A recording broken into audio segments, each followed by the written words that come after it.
বিসমিল্লাহির রহমানির রহিম।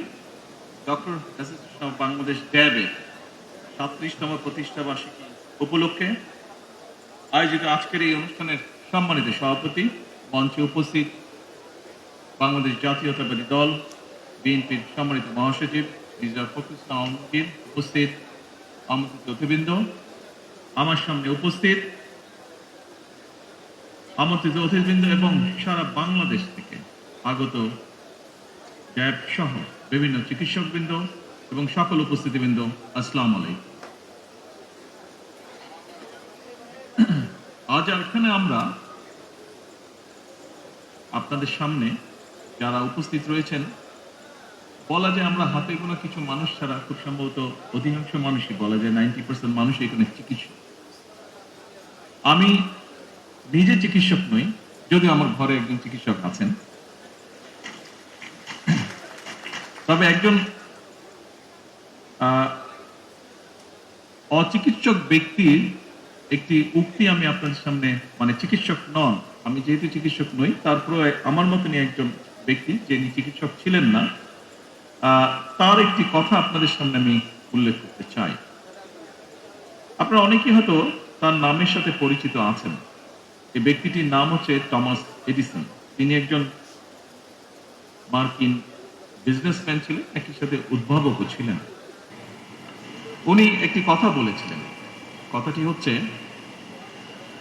ভবিষ্যৎ চিকিৎসক কোনো ওষুধ দেবে না, বরং তিনি রোগীদের মানবদেহের যত্ন এবং খাদ্যাভ্যাস এবং রোগের কারণ ও প্রতিরোধের বিষয় আগ্রহী করে তুলবেন। উপস্থিতবৃন্দ, টমাস এডিসনের এই চিন্তার সঙ্গে বর্তমান সরকারের স্বাস্থ্যসেবার নীতির একটি মিল হয়তো আপনারা খুঁজে পাবেন। চিকিৎসা সেবার ক্ষেত্রে বর্তমান সরকারের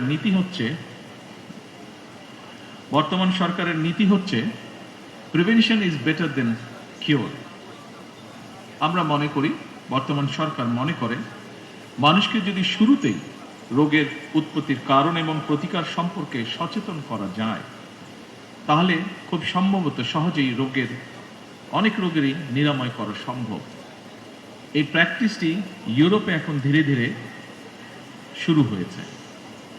বর্তমান সরকার নতুন করে, আপনি এর মধ্যেই শুনেছেন যে এই ব্যবস্থাটা, রোগ যাতে প্রতিরোধ করা সম্ভব হয়, সেই লক্ষ্যে বর্তমান সরকার আরো 1 লক্ষ হেলথ ওয়ার্কার বা স্বাস্থ্যকর্মী নিয়োগ করতে যাচ্ছে, যারা নাগরিকদেরকে প্রাথমিক স্বাস্থ্য সেবা সম্পর্কে সচেতন এবং সতর্ক করবেন। তবে হেলথ ওয়ার্কার বা স্বাস্থ্যকর্মীদেরকে যথাযথভাবে প্রশিক্ষণ করার ক্ষেত্রে অবশ্যই চিকিৎসক বৃন্দকে নেতৃত্ব দিতে হবে। সম্মানিত, সাউন্ডটা একটু কেমন, সামনে গেলে তো টোকা খাবো আমি, বেশি সামনে হয়ে যাচ্ছে। এনিওয়ে,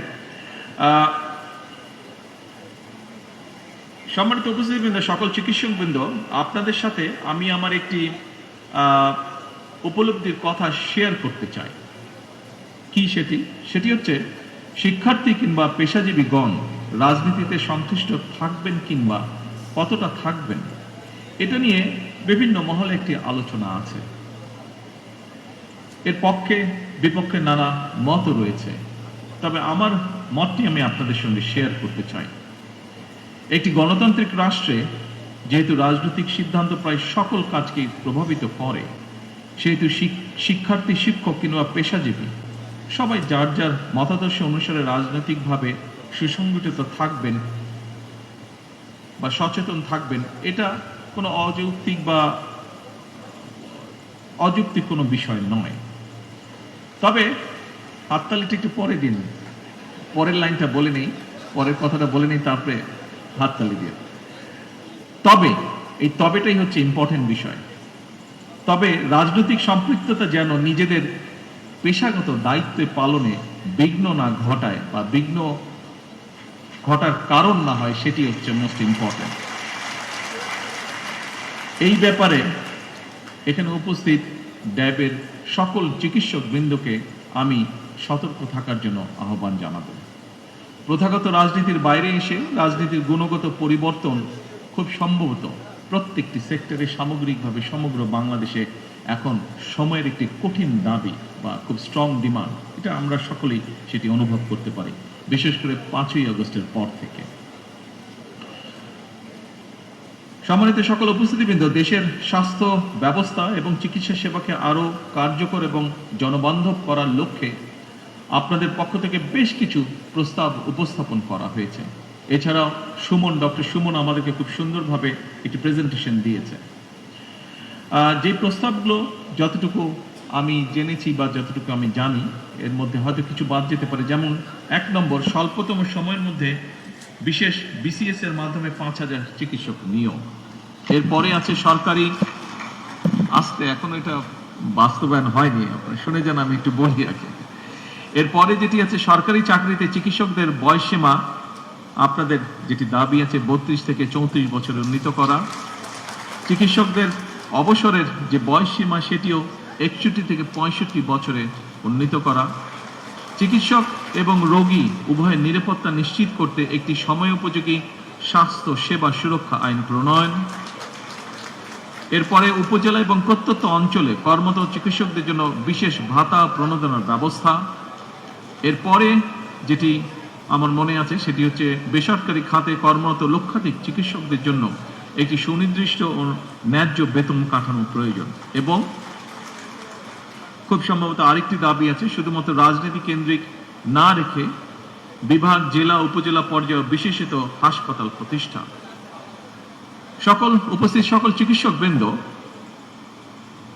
আপনাদের অবস্থান থেকে যদি আমরা চিন্তা করি তাহলে এই দাবিগুলো হয়তো বা খুব একটি অযৌক্তিক নয়। তবে এই ব্যাপারটিও কিন্তু আমাদের সকলের একটু বিবেচনার মধ্যে থাকা উচিত। সেটি হচ্ছে বর্তমান সরকার যখন দায়িত্বভার গ্রহণ করেছে, আমরা একটি ভঙ্গুর রাষ্ট্র পেয়েছি বলা যায়। আমরা পেয়েছি একটি দুর্বল অর্থনীতি, বিভাজিত প্রশাসন, ভঙ্গুর শিক্ষা বা ভঙ্গুর স্বাস্থ্য ব্যবস্থা। সেই অবস্থা থেকেই সরকার চেষ্টা করছে সমগ্র দেশকে সফলভাবে ঘুরে যাতে দাঁড় করাতে পারে। সকল উপস্থিতিবৃন্দ, চিকিৎসক ভাই ও বোনেরা, এমন পরিস্থিতিতেও রাষ্ট্র, রাজনীতি, শাসন, প্রশাসনে ফ্যাসিবাদের সুবিধাভোগীরা কিন্তু বসে নেই।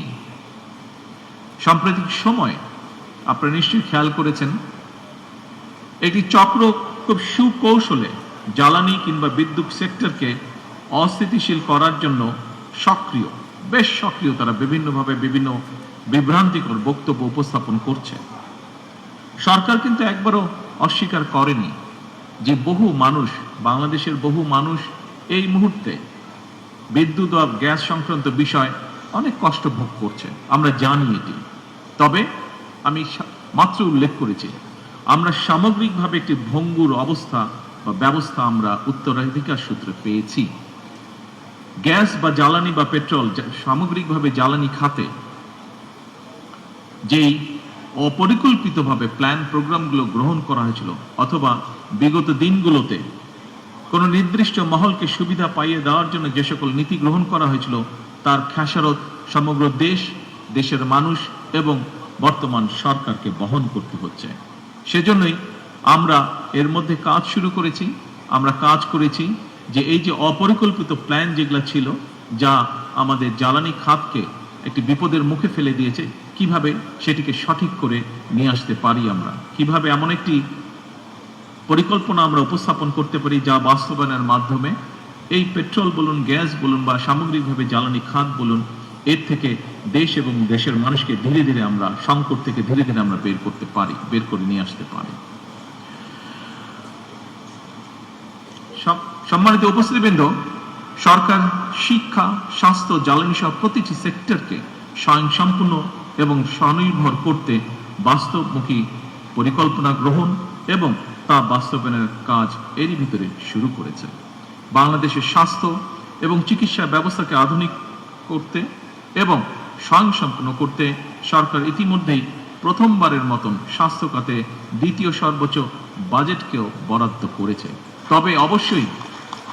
তবে অবশ্যই এখানে শুধু সরকার না, সরকারের পাশাপাশি সরকারের সাথে সমগ্র বাংলাদেশে আপনারা যা চিকিৎসক আছেন, সেটি উপজেলা পর্যায়ে হোক, জেলা পর্যায়ে হোক, ঢাকা বা বিভাগ যে কোনো পর্যায়ে হোক না কেন, সকল চিকিৎসককে, সরকারি বেসরকারি সকল চিকিৎসক বৃন্দ আপনাদেরকেও এগিয়ে আসতে হবে। আপনাদের সহযোগিতা, সমর্থন, সাহায্য ছাড়া অবশ্যই সরকারের পক্ষে এগুলোকে বাস্তবায়ন করা সম্ভব হবে না। আমাদের সকলের মিলিত প্রচেষ্টার মাধ্যমে যে জিডিপির যে 5% আমরা নিয়ে যেতে চাচ্ছি স্বাস্থ্য খাতে, এটিকে যদি সঠিকভাবে প্রয়োগ করতে হয়, এর মাধ্যমে যদি দেশ এবং মানুষকে বেনিফিট দিতে হয়, তাহলে অবশ্যই আমাদের সকলকে একসাথে কাজ করতে হবে। এর বাইরেও যত দ্রুত সম্ভব হেলথ কার্ড চালু করার কাজ আমরা চেষ্টা করছি বাস্তবায়ন করতে। এর বাইরে প্রতিটি উপজেলা স্বাস্থ্য কমপ্লেক্সকে 101 শয্যা বিশিষ্ট হাসপাতালে উন্নীত করার সিদ্ধান্ত এরই ভিতরে নেওয়া আছে, যা আপনারা সকলেই অবগত আছেন। তবে যেটি আমি দৃঢ়ভাবে ব্যক্তিগতভাবে বিশ্বাস করি, চিকিৎসকগণ যদি সেবার মানসিকতা নিয়ে নিজেদেরকে নিবেদিত না রাখেন, তাহলে এই অবকাঠামোগত উন্নয়ন দিয়ে কিন্তু আমাদের সফলতা আসবে না। উপস্থিত চিকিৎসকবৃন্দ, সম্মানিত অতিথিবৃন্দ, সকল উপস্থিতিবৃন্দ, আমি জানি দায়িত্ব পালন করতে গিয়ে আপনাদেরকে নানা সীমাবদ্ধতার মুখোমুখি হতে হয়। তারপরেও কিছু কিছু ক্ষেত্রে অনিচ্ছাকৃত অবহেলা বা দায়িত্ব পালনে শৈথিল্য একদিকে সরকারের সামগ্রিক কার্যক্রমকে প্রশ্নবিদ্ধ করে, অপরদিকে চিকিৎসক কিংবা চিকিৎসা ব্যবস্থা সম্পর্কেও জনমনে অনাস্থা তৈরি করে। এক্ষেত্রে দেশের মানুষ চিকিৎসকদের কাছ থেকে আরো দায়িত্বশীল এবং মানবিক ভূমিকা প্রত্যাশা করে। আসুন প্রিয় চিকিৎসক বৃন্দ, সম্মানিত সকল উপস্থিতিবৃন্দ, আসুন আমরা সকলে মিলে এমন একটি চিকিৎসা বান্ধব বাংলাদেশ গড়ে তুলি, যেখানে দেশের প্রতিটি মানুষ মানসম্মত স্বাস্থ্য সেবা পাবে এবং উন্নত চিকিৎসার জন্য বিদেশমুখী হবে না আর, ইনশাআল্লাহ। এই প্রত্যাশা করে এবং ড্যাবের সাফল্য কামনা করে আমার বক্তব্য শেষ করছি। আল্লাহ হাফেজ। বাংলাদেশ জিন্দাবাদ।